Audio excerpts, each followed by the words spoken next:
नमस्कार, बिहार उदय न्यूज के digital platform पर स्वागत है। देखिए, बिहार विधानसभा चुनाव का बिगुल बज चुका है। बिहार विधानसभा चुनाव की उल्टी गिनती शुरू हो चुकी है। ऐसे में तमाम गठबंधन, तमाम पार्टियां अपनी अपनी रोटी गोटी सेट करने में लगी है और बिहार उदय न्यूज की टीम हर विधानसभा में घूम रही है। वहां के प्रत्याशियों से, वर्तमान विधायक से, भावी प्रत्याशियों से बात कर रही है। आज उसी के कड़ी में हमारी मौजूदगी मधुबन विधानसभा में, और मधुबन विधानसभा के युवा तेज तरार विधायक राणा रणधीर सिंह जी हैं। सबसे पहले स्वागत है सर। अरे आपका भी बहुत स्वागत। आप मधुबन में आए और बिहार उदय न्यूज को हमारी ढेर सारी शुभकामनाएं।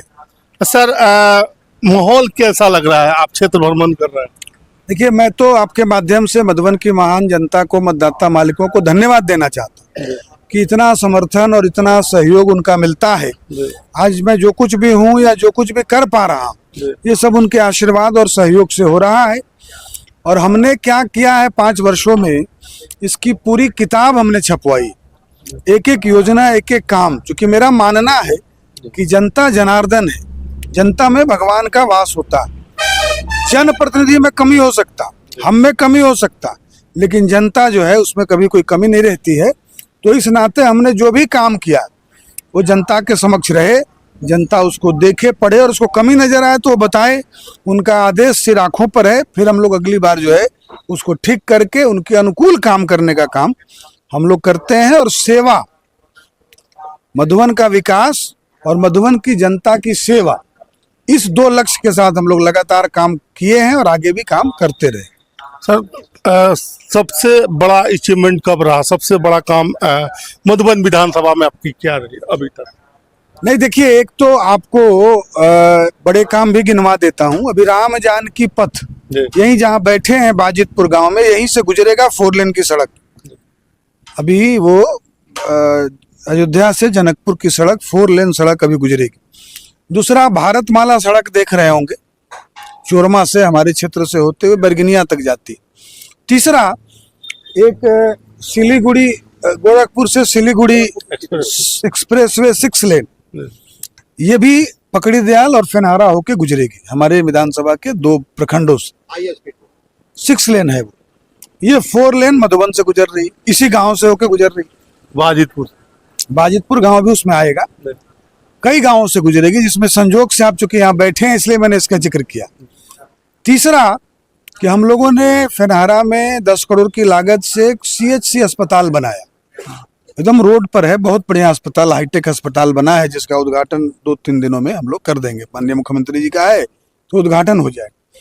तीसरा, हम लोगों ने यहाँ ITI कॉलेज का निर्माण कराया और मुझे बड़ा सौभाग्य है कि मैंने शिलान्यास भी किया और उसका उद्घाटन भी किया। हम लोगों ने करीब करीब 200 करोड़ की ग्रामीण सड़कों का निर्माण कराया, 1 दर्जन पुल पुलियों का निर्माण शुरू कराया है, शुरू कराना है। तो इस नाते अगर आप पूरा जोड़ेंगे, भारतमाला सड़क का निर्माण हो गया, पुल पुलियों का निर्माण, तो करीब करीब 500 करोड़ रुपया, प्रति वर्ष 100 करोड़ रुपया लाने का सौभाग्य मधुबन के मतदाता मालिकों के आशीर्वाद से इस क्षेत्र में मुझे हुआ है। इस बात का मुझे गर्व भी है, संतोष है और पूरा विश्वास है कि जनता का आशीर्वाद पुनः मिलेगा तो इस गति को और तेज करेंगे।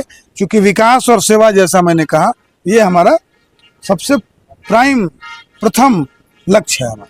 सर, अगर जनता आपको मौका देती है, फिर से विधायक बनाती है और सदन में चुन के भेजती है, तो बड़ा काम जो बाकी रह गया वो क्या करना चाहेंगे? देखिए, ऐसा है कि हमारे यहाँ मधुबन प्रखंड में, हमारे यहाँ 3 प्रखंड है। तो डिग्री कॉलेज, जो हमारी बेटी साइकिल से स्कूल जाती है, उसी साइकिल से कॉलेज भी कर ले। और सरकार की योजना है कि भाई जो बेटी या जो बहू हमारी ग्रेजुएट होगी, किसी जाति किसी धर्म की हो, उसको 50,000 रुपया का अनुदान सरकार देती है, प्रोत्साहन राशि। तो वो अभी केवल मधुबन में तो है डिग्री कॉलेज, लेकिन पकड़ी दयाल और फेनहारा में नहीं है। अगले चुनाव के 1 साल के अंदर दोनों जगह डिग्री कॉलेज खुलवाना प्राथमिकता में, पहली प्राथमिकता। दूसरा, देखिए अभी क्या हुआ कि गरीब आदमी अपनी बेटी की शादी के लिए टेंट पंडाल लगाता है, उसमें पैसा भी जाता है। खुदा न खास्ते कहीं बारिश हो गई, आंधी पानी आ गया, तो उसकी सारी तैयारी और एक एक जतन करके पसीने की कमाई का पैसा भी बर्बाद हो जाता है। उसका मन छोटा होता है कि हम कितना जतन से कितना साल में बेटी की शादी के लिए पंडाल बनवाए थे, भोजन का इंतजाम किए थे, लेकिन आंधी पानी से वो हम जैसा चाहते थे वैसा नहीं हुआ। हम लोगों ने सरकार से मांग की थी। मैं आदरणीय नीतीश कुमार जी और एनडीए की सरकार को धन्यवाद भी देना चाहता हूं कि सरकार ने ये संकल्प में लिया और हमने भी अपने संकल्प में लिया है कि हर पंचायत में, मधुबन विधानसभा घर पंचायत, हर पंचायत में कन्या विवाह भवन, जैसे चकिया में लोग एंगेजमेंट करता है, बड़ा हॉल है, टाइल्स लगा हुआ स्टेज है, अब उसमें हमारे गांव के आम आदमी का, महादलित समाज की बिटिया का भी खूब बढ़िया स्टेज पर टाइल्स मार्बल लगा हुआ है स्टेज और हॉल में, उसका एंगेजमेंट और शादी उसी के गांव में। तो कन्या विवाह भवन भी हम लोग 1 साल के अंदर बनाने का काम करेंगे। ये 2 काम तो टॉप प्रायोरिटी में। तीसरा, आपको हमारी टीम तो लगातार लगी रहती है, तो बच्चों के खेल कूद का विकास हो, इसके लिए स्टेडियम का निर्माण भी मधुबन विधानसभा, हाँ, हमारे प्राथमिकता में है। बच्चे खेलेंगे तो बढ़ेंगे और स्पोर्ट्स के लिए खेलो इंडिया स्कीम के तहत, प्रधानमंत्री जी के स्कीम के तहत बहुत युवा प्रतिभा निकलती। और देखिए, स्पोर्ट्स ऐसा माध्यम है जिससे हमारे यूथ का कॉन्फिडेंस बढ़ता है, उसका आत्मविश्वास बढ़ता है। तो शिक्षा और खेल दोनों मिलेगा तो शिक्षा से उनके ज्ञान का विकास और खेल कूद से उनके व्यक्तित्व का विकास। तो ये दोनों का समन्वय करके हम सबको खेल स्टेडियम का काम, पुल पुलिया का काम, विकास का काम, तो ये अनवरत चलने वाला चीज है, तो वो तो चला नहीं है। अब हम लोगों ने ये तय किया है कि पहले तो हम लोगों ने 150 सड़कें चुनी कि कौन कौन सड़क का निर्माण होना है। अब हमारा फोकस है कौन कौन सड़क हमसे छूट गया जो खराब है, और हम उनको ढूंढ रहे हैं। विपक्ष के मित्रों को भी कहते हैं कि आप भी बताइए, उसको भी हम लोग बनाने का काम करेंगे। क्योंकि देखिए, डेवलपमेंट का क्या पैमाना कि रोडवेज माने सड़क अच्छी होनी चाहिए, शिक्षा बढ़िया होना चाहिए, और फिर स्वास्थ्य। तो CHC सेंटर, सामुदायिक स्वास्थ्य केंद्र हर पंचायत में, ये भी हमारा है कि स्वास्थ्य उपकेंद्र कम से कम हर पंचायत में खुल जाए। ऐसे हमने 6 हेल्थ एंड वेलनेस सेंटर अपने पूरे विधानसभा के 6 पंचायतों में खुला है। कौड़िया पंचायत में अतिरिक्त स्वास्थ्य केंद्र है, गढ़िया में बन के तैयार हो गया बढ़िया, भेलवा में है, लेकिन हमारे यहाँ सिसहनी में, सुंदरपट्टी में, चोरमा में, सिखौना में, कृष्णा नगर के बंजरिया में, इन सब जगहों भी, माड़ीपुर में, सवंगिया में, इन सब जगहों पर स्वास्थ्य उपकेंद्र है। इसको और व्यवस्थित और अच्छा आगे करें। सर एक चीज जो दर्शक दिख रहे हैं उनको बता दीजिए, चुनावी साल है, एनडीए की तरफ नारा दे रही कि हम 225 सीटें लाएंगे, और हम नीतीश कुमार फिर से 225 फिर से नीतीश का नारा दिया जा रहा है। क्या ये संभव दिख रहा है सर? क्योंकि जो विपक्ष के नेता हैं लगातार हमलावर हैं SIR यात्रा को लेकर, बिहार यात्रा को लेकर। देखिए, ऐसा है कि नीतीश कुमार जी ने 20 वर्षों के अपने शासन काल में बिहार का संस्थागत विकास किया। संस्थागत विकास के माने हैं कि जिसको इंस्टीट्यूशनल डेवलपमेंट, विकास की प्रक्रिया को इंस्टीट्यूशनलाइज करना। जैसे अब ब्लॉक में IT भवन बन गया, कोई सरकार आएगी भवन थोड़ी तोड़ेगी, उसको बढ़िया भवन मिलेगा। कोई BDO आए, कोई CO आए, उनको एक एक चीज का ख्याल किया। देखिए, 23,000 करोड़ बिहार का बजट था। आपने ब्लॉक की हालत देखी, BDO साहब, CO साहब को चढ़ने के लिए गाड़ी नहीं रहती। आपने थानों की हालत देखी, थानेदार को गाड़ी नहीं रहता था। मतलब आप उसको साधन नहीं दे रहे हैं तो काम कैसे करेगा? इसको बोलते हैं इंस्टीट्यूशनलाइज डेवलपमेंट। आज हमारे BDO साहब को गाड़ी है, CO साहब को गाड़ी है, थाना में कई गाड़ी है। थाने का भवन बन रहा है पकड़े फेनारा में 6 करोड़ की लागत से, और 30 करोड़ की लागत से उसका भी हमारा तीनों ब्लॉक में 2 जगह बन गया था।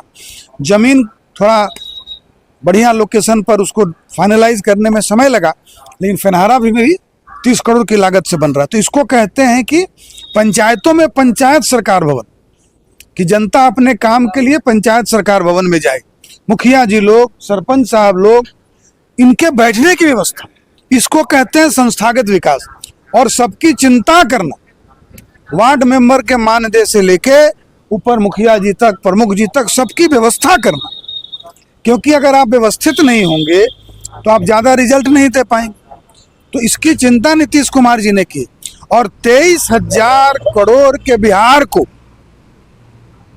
का बजट 23,000 करोड़ था 2005 में, उसके बजट को 3,17,000 करोड़ का बिहार नीतीश कुमार ने बनाया, एनडीए सरकार ने बनाया। सुशील मोदी जी हम लोगों के नेता स्वर्गवासी हो गए, लंबे समय तक वित्त मंत्री रहे, उनका भी बड़ा योगदान रहा है।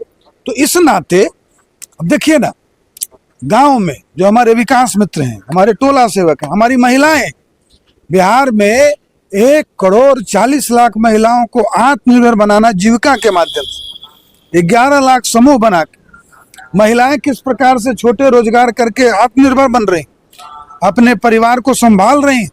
और आपको मालूम होगा, आप पत्रकार हैं, लोकतंत्र के चौथे स्तंभ है, कि कैसे जीविका दीदी जो लोन लेती है उसमें 1% भी डिफॉल्टर नहीं है, वो तो आप भी जानते हैं।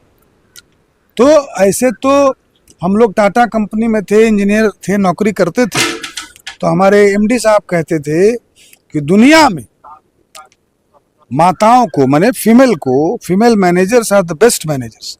माता को सबसे बढ़िया मैनेजर माना गया और कहा गया है कि एक माँ को कम से कम संसाधन देकर देखिए, वो परिवार को अपने पाल पोस के बच्चों को बड़ा करती है। तो उन माताओं को आत्मनिर्भर किया, 1-2 नहीं किया, 1,40,00,000 महिलाएं हैं और शहरों में भी कर रहे हैं और दिन प्रतिदिन उसकी संख्या बढ़ रही है। और जब हुआ कितना बढ़िया काम जीविका की दीदी करें, अस्पतालों में उनकी रसोई, दीदियों की रसोई, जीविका दीदियों की रसोई, तो उनको अभी उनके रोजगार के लिए 10-10 हजार रुपया 26 तारीख को, आज 25 को आप आए हैं, कल ही जो है सो उनके खाते में जाए और वो व्यवस्थित तरीके से करेंगे तो 2 लाख रुपया और आएगा। तो हर एक काम कर रहे हैं, इसलिए पूरा भरोसा है कि नीतीश कुमार जी को, एनडीए को ये पूरा आशीर्वाद जो है बिहार की जनता का मिलेगा और उसी आशीर्वाद के बदौलत फिर से हम लोग प्रचंड बहुमत से सरकार बनाएंगे और लोगों की सेवा में और बिहार के विकास में लगेंगे। सर, जन सुराज का कुछ बिहार में या मधुबन में प्रभाव देखने को मिल सकता है क्या सर? देखिए, लोकतंत्र की खूबसूरती है, इसमें सभी लोगों को अधिकार है कि आके अपनी बात कह सकते हैं, लड़ सकते हैं। जन सुराज के मित्र भी आए हैं, अपनी बात कह रहे हैं, तो जनता तय करेगी कि भाई आखिर उनके पास क्या है एजेंडा। वो जो कह रहे हैं उस सब काम तो नीतीश कुमार जी पहले ही से कर रहे हैं। उनका कहना है कि हमारे डर से कर रहे हैं। अच्छा, तेजस्वी जी कह रहे हैं कि हम 2000 माई बहन योजना किए तो पेंशन बढ़ा दिए, महिलाओं को 10,000 दे रहे हैं। ठीक उसी प्रकार जन सुराज वाले का तेजस्वी जी को पहले अलग रख दीजिए। उनके तो उनकी सरकार रही है 15 वर्ष, तो लोगों ने देखा है, लॉ एंड ऑर्डर देखा है, बिहार किस हालत में चला गया, सड़कें देखी है। तो उनका तो अभी छोड़ दीजिए, उनका कोई विषय नहीं, जनता उनको बढ़िया से समझती। अब ये जो जन सुराज के जो हैं प्रशांत किशोर जी, तो ये तो पहले मैनेजमेंट का काम करते थे। अब मैनेजमेंट के बाद उनकी इच्छा हुई कि हम ही मैदान में उतरें, तो मैदान में उतरे हैं, लेकिन वो जो चीज सोच रहे हैं वो सब काम आज से नहीं हो रहा। मैंने कहा ना कि 2005 से, उस समय तो नहीं थे जन सुराज वाले, ये जीविका जब दीदियों का जो समूह बन गया 1,40,00,000, उस समय तो नहीं थे वो। ये जो पंचायतों में आरक्षण बढ़ा, उस समय तो जन सुराज वाले नहीं थे। नगर निकाय में जो महिलाओं को आरक्षण हुआ, उस समय तो नहीं थे। तो कोई विकास या डेवलपमेंट एक दिन का तो काम नहीं है। तो इतनी महिलाएं, 1,40,00,000 महिलाएं आत्मनिर्भर हुई हैं। ये जो रोजगार मिल रहा है, नौकरी मिल रही है, उस समय तो नहीं थे। तो लोकतंत्र में सबको अपना बात रखने का अधिकार है, वो अपना बात जरूर रख रहे हैं। लेकिन देखिए, लोगों को सावधान रहना चाहिए कि लोग बहुत हड़बड़ी में है और ये भी जानना चाहिए कि भाई इतना पैसा देश को कमजोर करने के लिए नेपाल में जो हो रहा है, तो कहीं इनके माध्यम से विदेशी ताकत भी तो नहीं करा रही। विदेशी ताकत प्रशांत की सरकार। हाँ भाई, देखिए क्या है, इस देश में जब जब खतरा हुआ है तो विदेशी लोग ऐसे ही बढ़िया चेहरा वाले को, बढ़िया बोलने वाले को पैसा देते हैं। आखिर इतना पैसा कहाँ से आ रहा है? तो कहते हैं मुख्यमंत्री बनाया है, आ जाता है। भाई तक बताएं जनता को कहाँ से आया है। तो कोई मुख्यमंत्री बनाए हैं तो मुख्यमंत्री कैसा है जिसको बनाए हैं, उसे पैसा लिए होंगे हैं? तो लेन देन का कारोबार पहले ही से है। 100 करोड़ 200-300 करोड़ मुख्यमंत्री हम बनाते हैं, प्रधान किशोर कहते हैं। तो जो पैसा लेके ही काम किया है, तो आगे यहाँ भी सरकार में कह रहा है, तो आगे पैसे लेने की तैयारी में न है। पहले 100-200 करोड़ लिया, अब 1000-2000 करोड़ लेने की तैयारी में है भाई। इसलिए हम कह रहे हैं कि बड़ा जल्दीबाजी में है, न कोई एजेंडा है, न कोई विषय है, ऐसे ही जय हो कर रहे हैं। क्या है उनका भाई, उनकी विचारधारा क्या है, कैसे लोगों को जोड़ रहे हैं, इतनी जल्दीबाजी में है भाई। हमारा दल तो विचार से संगठन और संगठन से सत्ता में आया है। सत्ता में आया तो आयुष्मान कार्ड जैसी योजना है। कोरोना काल में तो जन सुराज नहीं था, लोगों की सेवा करने के लिए एनडीए के कार्यकर्ता रोड पर उतरे। प्रधानमंत्री जी ने 80 करोड़ लोगों को अनाज दिया, कोरोना काल में लोगों को संभाला, अनाज दिया। तो बोलने के लिए कह रहे हैं कि अनाज पर मत जाइए। अरे जनता मालिक है, भगवान है, वो महामारी में हम उसको भोजन की व्यवस्था किए तो गलत किए क्या? जाके जनता से पूछिए कि मोदी जी जो अनाज शुरू किए कोरोना काल में वो गलत कर दिए। आई कोरोना काल में कहाँ घूम रहे थे? एको को जन सुराज का बोर्ड था, प्रशांत किशोर जी एको को मास्को बांटे हैं कहीं? तो ये सुन लीजिए, जैसे पेप्सी कोला इस देश में जब कोरोना आया तो सब देसी कंपनी मदद किया है प्रधानमंत्री को राहत कोष में। आई मुख्यमंत्री से 100 करोड़ लिए तो कोरोना काल में कई गो मुख्यमंत्री के 5-7 करोड़ दिए ऑक्सीजन के लिए। पूछना चाहिए, वैक्सीनेशन के लिए, ऑक्सीजन के लिए है। बड़ा बिहार के लोगों की चिंता है, पलायन रोकेंगे। तब दिल्ली में इन्हीं के बताए हुए अरविंद केजरीवाल, उनसे कितना लिए सो बताइए। तो कहते कि पैसा हमसे जो लिया हम आपको दे रहे हैं, हमारे बिहार के लोगों का ख्याल करिए। हैं तो अपने यहाँ जो कहा नहीं जाता है कि भाई सावन में जन्म बेल भादों में ऐसा बाढ़े ना देख ली हैं, तभी चलना शुरू किया कि बाप रे बहाई कर देंगे, हाउ कर देंगे। अरे भाई कोरोना काल में क्या किया आप? इतना पैसा जमा करके रखे थे तो कुछ उदारता दिखाते, कोरोना काल में लोगों को देते। कहाँ दिए आप? अब लोगों को सब जवाब दिखा रहे हैं। सर एक आपका वीडियो बड़ा वायरल हुआ था, आप एक अस्पताल में गए थे और बड़ी डांट लगाई थी पदाधिकारियों को, क्या माजरा था सर? नहीं देखिए, ऐसा पूरा सोशल मीडिया पर पूरा वायरल हुआ था। देखिए मेरा स्वभाव, देखिए डांटने का विषय नहीं, हमारा जो विषय रहता है, अब हम थोड़ा मीडिया और ये सोशल मीडिया को बहुत हमको दिखाने का भी स्वभाव नहीं रहता व्यक्तिगत रूप से, लेकिन अब डिजिटल इतना पावरफुल हो गया है तो कई मित्रों ने उसको ले लिया। हम लोग मीटिंग करते हैं और विषयों पर चर्चा करते हैं। वो आप जैसे पत्रकार मित्र आ गए उस दिन और उन्होंने उसको रिकॉर्ड किया, उन्होंने उसको दिखा दिया, तो हम लोग इसकी समीक्षा करते हैं कि भाई कौन काम बढ़िया हो रहा है, नहीं हो रहा है। जनता से राय आती है और जनता के सवाल पर हम लोग दृढ़ता से बात करते हैं। डांटने का विषय नहीं है, लेकिन फर्मनेस, हम लोग जिसको कहते हैं कि don't be harsh but be firm, कि भाई जनता के सवाल पर कोई हम समझौता नहीं करेंगे। हमारे अस्पताल में साफ सफाई रहनी चाहिए, दवा मिलनी चाहिए, डॉक्टर समय पर आने चाहिए। इन्हीं विषयों पर थोड़ी लापरवाही थी और उस लापरवाही पर हमने सख्ती से बात। अब दुरुस्त हो गया होगा, फिर हम लोग अगली समीक्षा में देखेंगे, जरूर फर्क पड़ा होगा। तो जनता और इतना व्यूज बढ़ा है, लोगों ने बहुत उस पर धन्यवाद दिया है, तो मैं समझता हूँ। अच्छा, नीतीश कुमार जी का मास्टर का स्ट्रोक का महिलाओं का जो 10,000 देने का है, फिर पेंशन है, गांव में जब बिहार उदय न्यूज की टीम घूम रही है तो इस पर बड़ा अच्छा रिस्पांस मिला है। क्या है नीतीश कुमार का एनडीए का मास्टर का स्ट्रोक माना जा रहा है? लेकिन नीतीश कुमार जी ने शुरू से जो लोहिया जी जब क्या चुनाव को देखते हुए मास्टर का? ऐसा नहीं, देखिए नीतीश कुमार जी लगातार काम करने वाले व्यक्ति, अनवरत काम करने वाले व्यक्ति हैं। एनडीए की सरकार जो है, जहां जहां एनडीए की सरकार है आप देखेंगे वहां इंफ्रास्ट्रक्चर, सड़क, पुल, पुलिया, शिक्षा, स्वास्थ्य, रोजगार के अवसर सब जगह हैं। बिहार में भी हमको नीतीश कुमार जी ने ये पूरा जनगणना कराई, 94 लाख गरीब परिवारों का डाटा आया और उसके आधार पर उन्होंने सोचा कि ये काम करना चाहिए।